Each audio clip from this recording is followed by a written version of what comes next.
Hello សួស្តីអ្នកទាំងអស់គ្នាបាទជាងត្រឡប់ជើងនាមដល់ទីជាមួយនៅរឿងពិភពធម្មពលវេទមន្តនៅពី261បន្តទៀតដែលពេលនេះដែរគឺការត្រឡប់មកទៅដល់គ្នាជាងកុំឲ្យកើតពេលយូរជាងជំមកការស្អីរឿងរបស់យើងតែម្ដងទៅដោយប្រចាំមកពីតំបន់ហាមគាត់នឹងចាប់អារម្មណ៍ជាមួយនឹងថ្មរបស់អបែបម្នាក់ទៀតខ្លាំងមែនទែននៅក្នុងប្រអប់នោះដែលវាពោពេញទៅដោយអ៊ីសែនខាងក្នុងដែលវាអាចស្រោបបង្កើនភាពរឹងមាំនេះគេហៅថាឈៀនយានគឺជារបស់កម្រតែគួរសោកស្ដាយដែលបច្ចុប្បន្ននោះភាពរឹងមាំរបស់វាសឹងតែរលាយបន្តិចម្ដ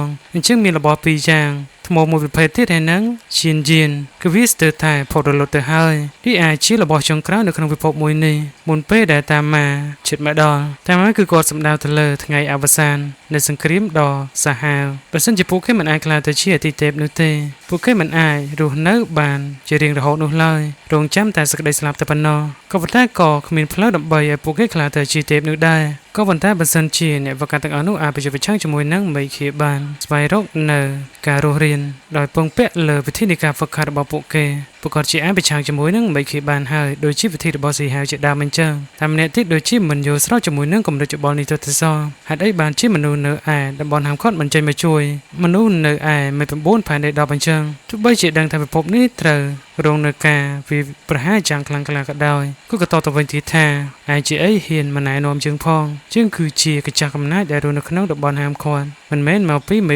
9ដូចជាពួកឯងនោះទេហើយគ្មាននរណាហ៊ានបន្ថយជីវិតដើម្បីជួយពួកឯងនោះដែរតែតាមពិតទៅពីមុនពួកគេធ្លាប់ចេញមកជួយមេ9ផែនដីដល់ក៏ប៉ុន្តែចុងក្រោយក៏ត្រូវក្បត់ដោយពួកមនុស្សម្នាក់នោះគឺជា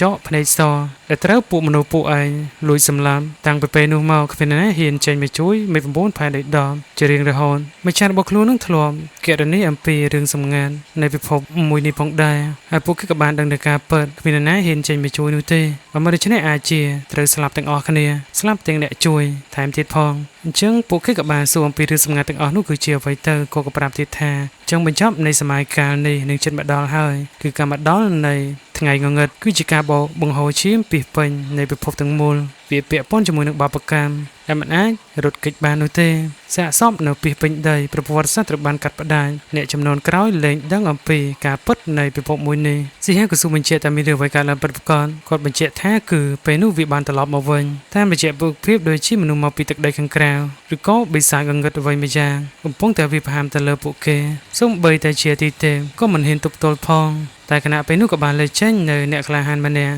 ដូចជាស៊ីហាវបេបានគាត់ចេញមកប្រឆាំងជាមួយនឹងគ្រោះមហន្តរាយទាំងអស់នោះហើយគ្រប់យ៉ាងត្រូវបានដោះស្រាយអញ្ចឹងគាត់គិតថាដល់ពេលដែលគាត់ត្រូវត្រឡប់ទៅវិញទីការទៅកាន់ម្ចាស់របស់ខ្លួនមុននឹងចាក់ចេញទៅគាត់បានបញ្ជាក់ទៀតថានេះគឺជាជោគវាសនាឲ្យអ្នកទាំងនេះថែទាំខ្លួនផងគាត់ជិះនៅលើមាន់របស់ខ្លួនហោះចាក់ចេញទៅកាន់តំបន់ខាងក្រៅនេះអធិស្ឋានតំបន់ហាមឃាត់ចំណែកបើសម្លាញ់ពីរូបទៀតក៏រងចាំស៊ីហាវនៅក្នុងសមរភូមិពួកគេក៏បានចាក់ចេញទៅមុនរួមជាមួយនឹងមិត្តសម្លាញ់ជាបន្តបន្ទាប់អញ្ចឹងតែកម្មាប់គិតទៀតថាឥឡូវបិសាចផ្ការួមជាមួយនឹងអ្នកដតីជួយទៅហ្វឹកហាត់អស់ហើយឈិងយីយេចាន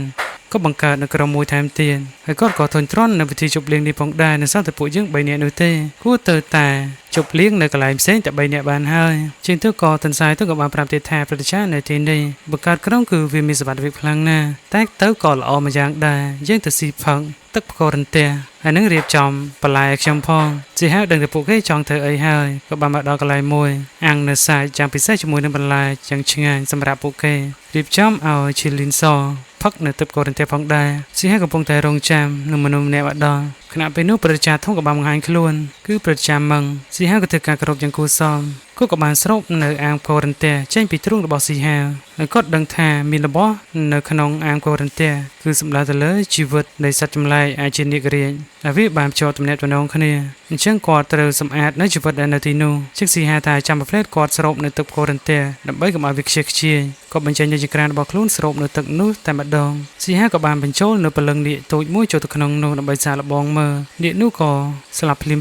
អញ្ចឹងប្រជាគិតថាគឺល្មមគ្រប់គ្រាន់ហើយក្នុងនេះគឺមិនអាចរក្សានៅជីវិតនៃសត្វចម្លែកបានតទៅទៀតនោះទេក៏ប៉ុន្តែទីនេះគឺបានបន្សល់នៅសញ្ញានៃនាគរាជពិតអញ្ចឹងព្រលឹងនាគនោះគឺមិនទាន់ស្លាប់ទាំងស្រុងនោះទេហើយសញ្ញានៃនាគរាជពិតនេះគឺអាចជួយឲ្យនាគដទៃទៀតនឹងក្លាយទៅជានាគរាជពិតបានគឺវាអស្ចារ្យជាងទឹកដីទេវតាទៅទៀតអាកមាប់គិតក៏ប្រាប់ទៀតថាគ្រូបកគាត់ធ្លាប់ប្រាប់គាត់ថា ពួកចម្បងដំបងនៅក្នុងពិភពមួយនេះគឺជានិករៀងដែលបានក្លាយទៅជាស្ដេចអមតៈមុនពួកអេលៀនទៅទៀតអញ្ចឹងស៊ីហាក៏បានបញ្ចេញនៅរបស់3យ៉ាងដែលអាចជួយឲ្យពលឹងនេះវិវត្តទៅជានិករៀងពិតបានពេលនោះលែងមានគូប្រៀបហើយប្រជាមានអារម្មណ៍ទៅសោកស្ដាយដែលគាត់អត់ដឹងអំពីការស្លាប់ចុងក្រោយនៃនិករៀងពិតហើយនឹងធនធាននៃធាតុកូរ៉ាន់ទាផងដែរអញ្ចឹងទៅក៏អាកូនសត្វទូចមួយខ្ញុំមិនដឹងតែគេហៅអ្វីនោះទេខ្ញុំសូមអធិស្ឋានផងពីឈុននៅលើស្មារតីរបស់ស៊ីហាបន្តែក៏ប្រាប់ទីថាវាធ្លាប់លើថានៅក្នុងពិភពមួយនេះគឺមាននៅពងនិករៀងដែលបានលាក់ខ្លួននៅក្នុងរូងភ្នំបុរាណរួមបញ្ចូលជាមួយនឹងធម្មពលចលាចលតែមិនឯនោះទេនៅពេលដែលវាកើតខ្ញុំនឹងវាយវាស្លាប់តែម្ដងក៏តទៅវិញទៀតថាមើលទៅសម័យកាលនេះវាអាចមានការផ្លាស់ប្ដូរពួកយើងអាចជាគ្មានឱកាសបានឃើញវានោះទេអញ្ចឹងគាត់គិតថាពលឹងនៅនេះទាំង3នៅក្នុងដៃរបស់ស៊ីហាគឺមានអត្ថប្រយោជន៍សម្រាប់និករៀងពិនអញ្ចឹងស៊ីហាសាកល្បងគ្រប់គ្រងវាហើយរសារវានៅក្បែរខ្លួនអាចជាមានប្រយោជន៍នៅពេលក្រោយស៊ីហាគិតថានេះគឺជាពលឹងកូរ៉ាន់ទាដែលវាកើតចេញពីសញ្ញានៃអាមកូរ៉ាន់ទាស៊ីហាក៏បកគលនៅអាមកូរ៉ាន់ទានេះទៅឲ្យប្រជាមឹងគាត់ក៏ទទួលយកទឹកដោយមិនស្ទាក់ស្ទើរបន្ទាប់មកក៏បានបញ្ចេញនៅថ្មមួយដែលគឺជាអំណោយនៃការសំទោសនៃគ្រូសាវាងចំពោះស៊ីហាផងដែរគឺអ្នកប្រុសនៃគ្រូសាវាងមានឈ្មោះថាវាងឆាំងឈឹងដំណើរនេះអាចជួយស៊ីហាឡើងទៅកាន់ដែនដីបន្ទាប់ទៀតបន្ទាប់មកក៏បានបញ្ចេញនៅពលឺមាសគឺពលឺក្រហមនឹងឯងដែលវាអាចរួមបញ្ចូលហើយចម្រាញ់នៅអាវុធទៅបានក៏បានបញ្ចូលទៅក្នុងថ្មនោះតែម្ដងរបស់នេះអាចជួយបង្កើននៃកម្លាំងរបស់ស៊ីហាឲ្យកាន់តែខ្លាំងគាត់ក៏សួរថាស៊ីហាចង់ចម្រាញ់អីដែរអាកម្មាសប្បាយចិត្តជាខ្លាំងសាច់ទុចដែលអាកម្មាបញ្ចេញទៅឆ្ងាយមិនបើអស់ពេលយូរស៊ីហាក៏ចាប់ផ្ដើមប្រើប្រាស់នៅរបស់នោះដើម្បីចម្រាញ់នៅរាងកាយរបស់ខ្លួនស៊ីហាស្ថិតនៅក្នុងរូបភាពនៃការហ្វឹកហាត់មួយក៏បានបំលែងវាចូលទៅក្នុងម្រាមដៃរបស់ខ្លួនផ្សារភ្ជាប់ជាមួយនឹងសាច់អញ្ឈាមនិងឆ្អឹងគាត់នឹងប្រើប្រាស់នៅរាងកាយនេះធ្វើជាអាវុធជំនួសដាវគាត់សាកល្បងកប់ប្រមាណឆ្វាយអតិពលរបស់វាគឺខ្លាំងអាចជ្រៀកនៅភ្នំទាំងមូលបានប្រជាមកក៏ឲ្យស៊ីហាបញ្ញាប់ទៅខាងក្រៅប្រឈមមុខជាមួយនឹងសត្រូវមកពីទឹកដីខាងក្រៅស៊ីហាក៏បានបន្លំខ្លួនធ្វើជាទូអង្គមួយទៀតផ្លាស់ប្ដូរនៅសម្លៀកបំពាក់ចាស់ដើម្បីកុំឲ្យពួកវាដឹងថាគាត់នឹងគឺជាហួរក៏លេចមកកាន់សមរភូមិមួយកន្លែងសមាជិកមកពីលេ9ផែនដីដំកំពុងតែប្រជុំមុខដាក់គ្នាជាមួយនឹងពួកបិសាចមកពីទឹកដីខាងក្រៅហៅថាសត្វចម្លែកច្រើនជាងវាចេញទៅដូចជាមនុស្សវាចង់ឃើញស៊ីហាជាខ្លាំងហើយដែលស្មាននេះមិនទាន់បង្ហាញខ្លួនទៀតអញ្ចឹងវានឹងសម្លាប់មនុស្សដែលនៅទីនេះចោលទាំងអស់សម្រាប់ឲ្យមានឥទ្ធិពលវិបហាទៅលើអតិថិភាពសេរីម្នាក់នោះធ្វើពួកអួតឈាមយ៉ាងខ្លាំងរៀងកាត់បំផាក់ទៅខាងក្រោយវាចាំមើលថាស៊ីហាអ៊ីហងនឹងនៅលាក់ខ្លួនបានយូរប៉ុណ្ណាទៀតពីក៏បានចូលទៅជាពាក់នោះតែម្ដងសំណាងល្អដែលស៊ីហាចេញពីជួយស្រីស្អាតបានទាន់ឲ្យតែជាស្រីស្អាតព្រះបរោះជាសេះសមមករហូតតែម្ដងវាក៏សួរទៀតថាតើឯងចេញមកពីណានាងប្រាប់ថាវាគឺជាអ្នកខ្លាំងម្នាក់ក្នុងចំណោមលោកម្ចាស់វ័យក្មេងនៅទឹកដីខាងក្រៅរហស្សនាមហៅថាស្ដេចតោស៊ីហានឹងសាឡបងនៃរាងកាយរបស់គាត់តើវាខ្លាំងក្លាប៉ុណ្ណាទើបតែចម្រាញ់ឲ្យថ្មីដែលរបស់ស៊ីហាក៏ប្រើទៅជាផ្លែដាយ៉ាងមុតស្រួយហោះឆ្ពោះទៅខាងមុខវាប្រើប្រាស់នៅសម្រាប់របស់ខ្លួនដើម្បីរារាំងពលឺនៃផ្លែដាជ្រៀកនៅរាងកាយខ្ទានឈាបចេញពីរាងកាយគ្រប់ផ្នែកវាពិតជាឈឺចាប់វាក៏បានបញ្ចេញសម្រាប់សារជាថ្មីដែលធ្វើឲ្យអ្នកដទៃរងនឹងការវិភាគប្រឡឹងយ៉ាងធ្ងន់ធ្ងរនេះគឺជាវិជាគុណខំប្រឡឹងវាចង់ដឹងថាស៊ីហានឹងអាចទប់បានដោយរបៀបណាហើយវានឹងបង្ខំឲ្យហងនឹងចេញមកខាងក្រៅឲ្យបានប្រឈមមុខជាមួយនឹងខ្លួនបន្ទាប់ពីសម្លាប់ស៊ីហាហើយវាអត់គិតថាស៊ីហាគឺជាហងនោះទេដោយសារតែគាត់បានលាក់នៅដង្ហើមស៊ីហាហោះឡើងលើអាកាសប្រែនៅដៃរបស់ខ្លួនទៅជាផ្លែដៃយ៉ាងមុតស្រួយទម្លុះខ្លួនប្រាណធ្វើឲ្យស្លាប់ភ្លាមធ្វើឲ្យកូនចៅរបស់វាក៏ស្រែកទៀតថាមិននឹកស្មានថាស្ដេចតោត្រូវបានគេសម្លាប់យ៉ាងខុសខើបែបនេះនោះទេពិតជាអស្ចារ្យមែនទែនស៊ីហាក៏បានស្ញាប់ស្ញាល់ជាមួយនឹង